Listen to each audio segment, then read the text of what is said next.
화재 원론 강의 미리 보기. 안녕하십니까? 화재 원론 네 번째 시간 국내 화재의 교훈과 발전이라는 주제를 가지고 여러분들께 설명을 드리도록 하겠습니다. 오늘 여러분들이 같이 하실 내용은 대연각 호텔 화재, 그리고 경기 여자 기술학원 화재, 시랜드 화재, 인천 라이브 오프 화재 등 국내에서 발생됐던 대규모 화재들에 대한 것들을 같이 한번 되돌아보는 그런 시간을 갖도록 하겠습니다. 자, 첫 번째는 대연각 호텔 화재 사건입니다. 아마 뭐 들어보셨을 분들도 계실지 모르겠습니다만, 한때는 이제 대한민국 10대 화재 딱 이런 얘기를 하면 첫 번째 1번에 대연각 호텔 화재 사건이 있었습니다. 가장 많은 사망자가 발생했었고 가장 이제 비참한 그런 사건이었는데, 문제는 이제 여러분들 아시는 이제 대구 지하철 화재가 발생하면서부터 1위 순위가 바뀌게 됐죠. 어쨌든 대연각 호텔 화재 사건에 대해서 같이 한번 이제 내용을 보도록 하겠습니다. 대연각 호텔 화재 사고는 1971년 12월 25일에 발생했습니다. 여러분들 보통 12월 25일이면 무엇을 하시고 계신가요? 좀 이제 연세가 이제 좀 연령층이 낮으신 분들은 뭐 크리스마스 다음 날이기 때문에 활기차게 이제 열심히 놀고 좀 편안하게 계시는 그런 날일 수도 있고, 또 뭐 어르신들도 이제 그런 명절은 아니고, 그렇죠? 이런 휴일 분위기니까 뭐 그렇게 해서 좀 느슨하게 계시기도 하고, 또 이제 뭐 종교를 가지신 분들은 이제 이런 날을 또 예배도 보시고 하는 그런 날이 되겠는데, 사실 이제 이날 1971년 12월 25일 오전 10시에 사람들이 다들 이제 편안하게 휴일을 즐기고 있던 그 시간에 서울시 충무로, 뭐 지금도 그렇겠습니다만 충무로 뭐 서울의 핵심적인 부분 중에 하나, 그런 도심에 있는 부분인데 구도심이죠. 어쨌든 구도심. 22층짜리 대연각 호텔에서 화재가 발생을 하게 됐습니다. 크리스마스 날 아침이라는 거죠. 자, 이 사건은 지금 보시는 것처럼, 지금 사진으로 보시는 것처럼, 뭐 엄청난 화재였습니다. 연기 나오는 거 보시죠? 각 층에서 연기가 뭐 거의 많이 나오고 있는데, 뭐 바깥 외부에 이제 뭐 여러 가지 그림도 보실 수 있겠습니다만, 지금 그림만 보시더라도 굉장히 얼마나 큰 규모의 화재였는지를 여러분들이 뭐 짐작하실 수 있으리라고 생각합니다. 163명 사망으로 기록이 되어 있습니다. 그러니까 사실 한두 분만 돌아가셔도 굉장히 가슴 아픈 그런 사건인데요. 무려 163명이나 되시는 분들이 한꺼번에 희생을 당하시고 63명이나 되시는 분들이 부상을 당하신 이런 굉장히 큰 끔찍한, 정말 뭐 악몽과 같은 그런 사건이 벌어진 거죠. 사건 보시면 준공 18개월, 그러니까 거의 뭐 막 새로 지어서 아주 좋은 잘 지은 최신의 건물이다, 뭐 이런 생각들을 다들 가지고 있는 그러한 건물인데, 이 호텔은 사실은 건물 자체가 몽땅 다 호텔로 사용된 게 아니라 건물에 있어서 한쪽 부분은 호텔로 쓰고 이런 식으로, 한쪽 부분은 회사랑 은행 같은 것들이 있어서 이쪽은 주로 오피스 용도, 한쪽은 호텔 용도, 이렇게 해가지고 나눠져 있는 그런 구조였다고 전해지고 있습니다. 그래서 뭐 이른바 내화 구조들이죠.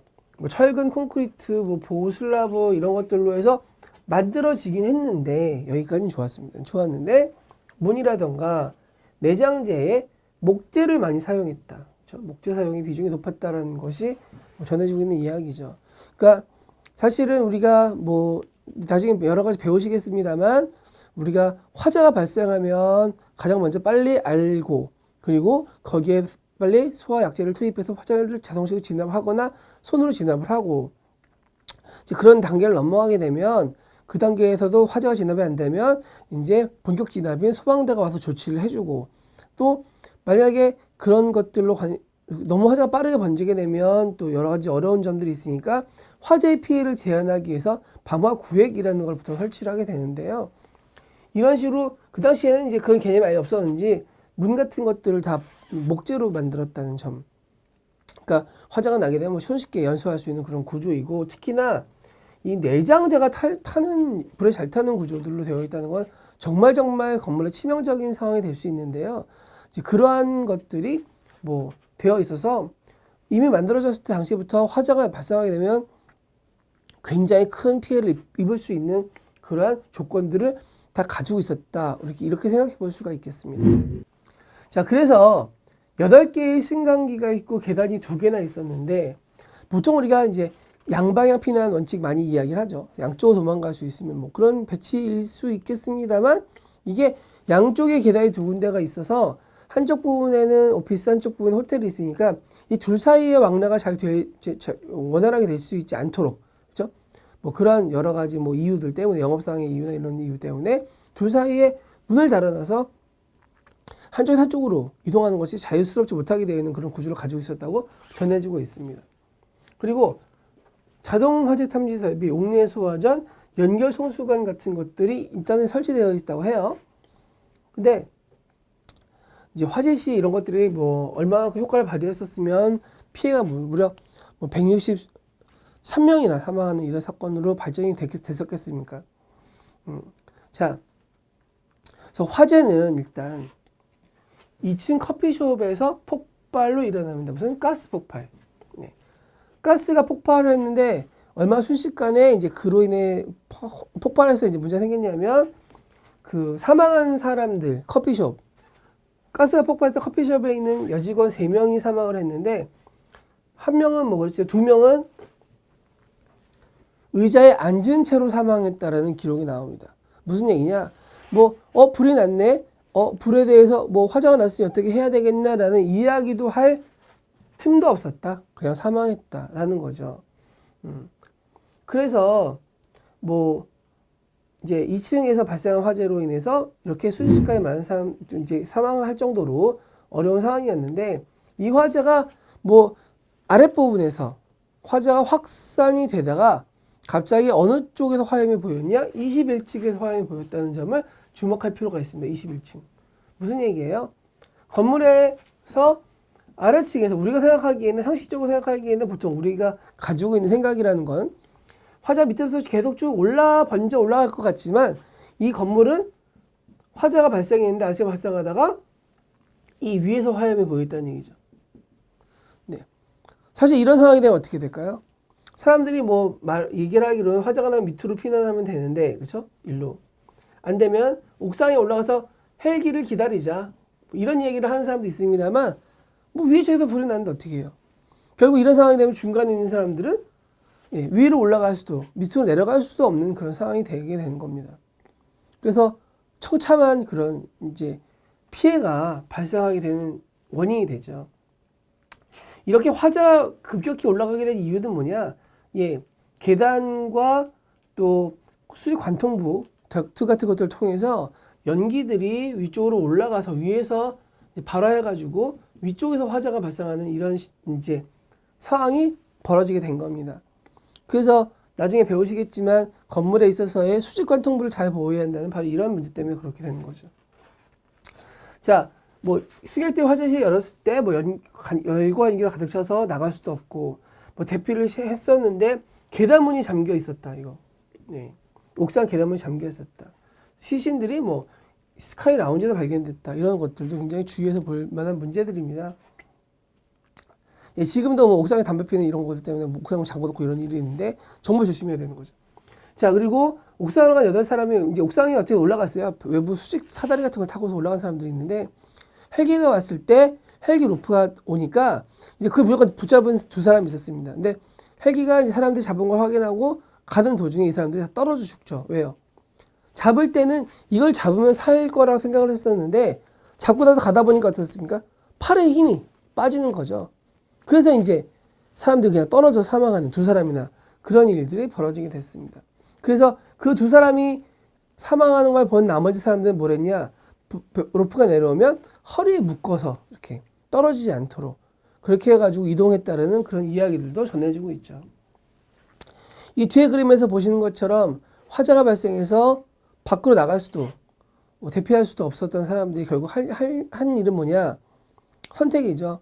화염과 연기에 고통스럽게 사망하느냐 아니면 바깥으로 뛰어내려서 그냥 빨리 끝을 내느냐 뭐 이런 겁니다. 혹시라도 뛰어내려서 살 수 있는 희망을 좀 가져보고자 여러 가지 뭐 조치들을 하게 되죠. 네.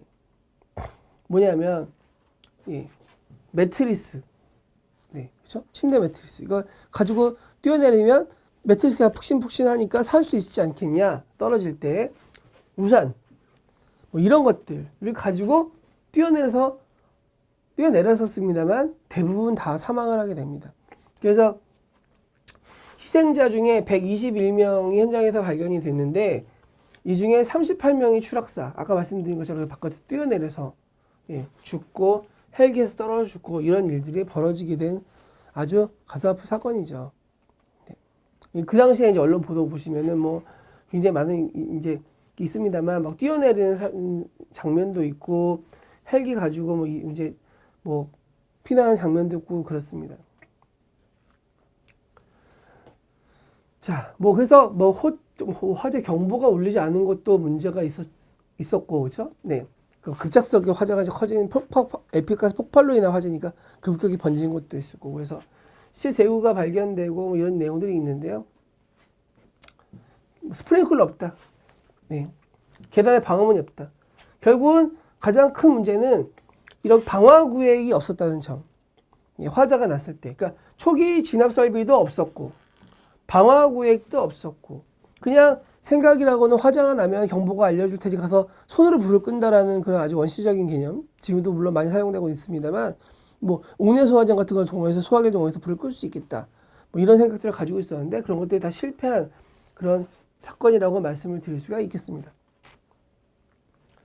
자, 그래서 스프링클러 설치, 고층비도 헬리포트 설치 또 소방 장비의 발전인데요. 이 당시에 우리나라 소방차들은 뭐 거의 뭐 별 소용이 별로 없었기 때문에 미군에서 뭐 장비가 지원오고 막 이랬던 것들이 있었습니다. 그래서 사실은 이 사건을 기점으로 우리나라의 화재 소방에 대한 부분에 전환기가 이루어집니다. 그래서 뭐 굉장히 많은 이제 여러 가지 조치들도 시작이 되고 법적인 부분들도 많이 이제 또 개선이 되고 그런 그래서 근데 우리나라의 소방의 본격적인 시작은 이 대연각 호텔 화재 사건이 사실 그 출발점이 아니겠느냐 그렇게 생각을 해볼 수도 있겠습니다. 자, 이 기록에 대한 부분들은 MFA에서 작성한 그런 보고서가 있는데 소방청의 국가화재정보센터에서 다운로드 받으실 수 있기 때문에 받아서 한번 보시면 아주 세분적인 내용들을 보실 수가 있겠습니다. 온라인 원격 교육 뉴엠